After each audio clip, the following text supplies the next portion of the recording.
এটা কমপ্লিটলি একদম ডিজিটাইজড হয়ে সেকেন্ড উইক অফ মে এর মধ্যে বেরিয়ে mid May second week of May এর মধ্যে বেরিয়ে মাধ্যমিকের রেজাল্ট বেরোনোর আশা করছি আমরা 7 দিনের মধ্যে পাবো।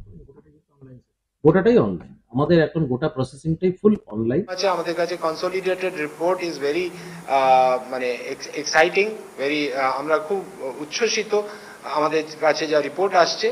এবং আপনারা নিশ্চয়ই জানেন যারা ক্যান্ডিডেট এবং উচ্চ মাধ্যমিকে যারা পরীক্ষার্থী, যাদের পরীক্ষা তোমাদের চলছে, তোমাদের জন্য একটা গুড আপডেট, মানে ভালো খবর রয়েছে। 2025 সালে মাধ্যমিক পরীক্ষার্থী এবং উচ্চ মাধ্যমিক পরীক্ষার্থী, দেখো মাধ্যমিকের পরীক্ষা হয়ে গেছে, মাধ্যমিকের রেজাল্ট কবে বেরোবে, কোন মাসে বেরোবে, তেমনটা ঘোষণা করে দেওয়া হয়েছে। এবং উচ্চ মাধ্যমিক পরীক্ষা চলছে, উচ্চ মাধ্যমিকের রেজাল্ট কবে বেরোবে সেটাও কিন্তু দুদিন আগে উচ্চ মাধ্যমিকের শিক্ষা সংসদ সভাপতি যিনি রয়েছেন চিরঞ্জীব ভট্টাচার্য, তিনি কিন্তু জানিয়ে দিয়েছেন উচ্চ মাধ্যমিকের রেজাল্ট কবে বেরোবে। সেটা আমি তোমাদের একটু পরে বলছি, দেখিয়ে দিচ্ছি তিনি কি জানিয়েছেন। দেখো, উচ্চ মাধ্যমিকে তোমরা সকলে পাশ করে যাবে, তার কারণ এবছর উচ্চ মাধ্যমিক শেষ, পরের বছর থেকে সেমিস্টার হবে, দুটো সেমিস্টারে উচ্চ মাধ্যমিক হবে। প্রথমটা হবে বড় প্রশ্ন এবং তারপরেরটা ওয়েমার সিটে শর্ট প্রশ্ন, মানে শর্ট কোশ্চেন, ঠিক আছে, দুটো সেমিস্টারে হবে। এবং উচ্চ মাধ্যমিকে কিন্তু এবছর যেহেতু শেষ, এবং তার সাথে তোমরা যদি এবার লিখে আসো, তোমরা যদি প্রশ্নগুলো না ছাড়ো, প্রত্যেকটা প্রশ্ন অ্যাটেন্ড করে আসো, তাহলে কিন্তু তোমরা পাশ করে যাবে, এমনই কিন্তু নির্দেশিকা দেওয়া রয়েছে উচ্চ মাধ্যমিক বোর্ডের পক্ষ থেকে। এবং মাধ্যমিকের ক্ষেত্রে বেশ কিছু বিষয়ে প্রশ্ন কিন্তু কঠিন এসছে, বলতে পারো সব বিষয়ে প্রশ্ন ঘুরিয়ে ফিরিয়ে স্ট্যান্ডার্ড প্রশ্ন এসছে।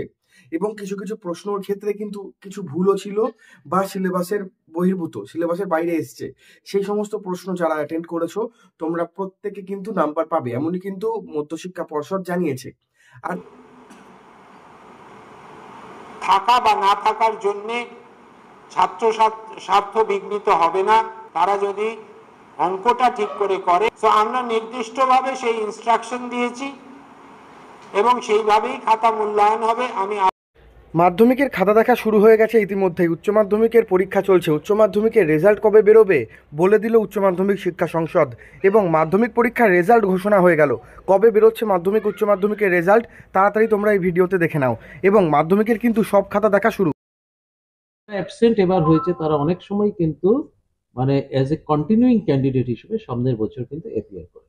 বলে এবারে যে 783 আউট অফ 17,472, যেটা 4.5% যারা অ্যাবসেন্ট রয়েছে, বলে এই ফিগারটা সবাই যে অ্যাবসেন্ট মানে এরা কোনোদিন যে এইচএস পরীক্ষা দেবে না, ইটস এ রং ইনফরমেশন। তারা অনেকেই কিন্তু পরীক্ষা দেবে এজ এ কন্টিনিউইং ক্যান্ডিডেট হিসেবে সামনের বছর হয়তো পরীক্ষা দেবে।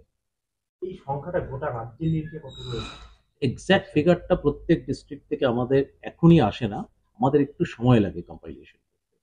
প্রেজেন্ট অ্যাবসেন্টের ডিটেইল ডেটাটা আমরা একটু সময় লাগে, সব ডিস্ট্রিক্ট কিন্তু পাঠায়নি এখনো। বীরভূমের থেকে যেমন আমার রয়েছে ডেটা, যেমন উত্তর চব্বিশ পরগনারও কিছু ডেটা আছে। উত্তর চব্বিশ পরগনাতে অ্যাবসেন্ট মোটামুটি 1.66%, ঠিক আছে, উত্তর চব্বিশ পরগনা। ঠিক সেরকম ভাবে ঝাড়গ্রামেও হচ্ছে অ্যাবসেন্ট হচ্ছে 1.5%। ফলে তুলনামূলক এই ফিগারটা কিন্তু খুব কমই আছে, অ্যাবসেন্টের পরিমাণটা এবছর কিন্তু অন্যান্য বারের তুলনায় আমি বলবো যথেষ্ট কম।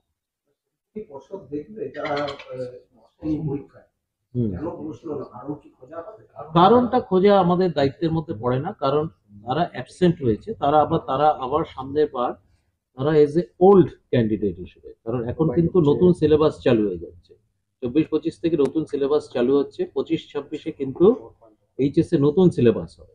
সামনের বছর এটাই কিন্তু ওল্ড সিস্টেমের লাস্ট পরীক্ষা হলো। ফলে এবারে যারা পরীক্ষা বসলো না, তারা যখন সামনের বার বসবে তাদের কাছে অপশন থাকবে, they can opt for the new syllabus also, অথবা তারা ওল্ড যেটা সিলেবাস রয়েছে, ওল্ড কারিকুলাম, তাতেও কিন্তু তারা পরীক্ষা, এটা কমপ্লিটলি একদম ডিজিটাইজড হয়ে সেকেন্ড উইক অফ মে এর মধ্যে বেরিয়ে mid May second week of May এর মধ্যে বেরিয়ে মাধ্যমিকের রেজাল্ট বেরোনোর আশা করছি আমরা 7 দিনের মধ্যে পাবো। গোটাটাই অনলাইন, আমাদের এখন গোটা প্রসেসিংটাই ফুল অনলাইন, মার্ক সাবমিশন প্রসেসও পুরোপুরি অনলাইন। কমপ্লিটলি আমরা কিন্তু এখন হচ্ছে মানে কমপ্লিটলি একদম হচ্ছে ডিজিটাল সিস্টেম আমরা ইমপ্লিমেন্ট করেছি। যেহেতু এটা সিস্টেমটা কমপ্লিটলি একদম ডিজিটাইজড হয়ে গেছে, ফলে আমাদের কিন্তু রেজাল্ট প্রসেসিং এর সময়টা এখন অনেক কম লাগছে, আমরা অনেক দ্রুততার সাথে কিন্তু রেজাল্টটা বার করতে পারি।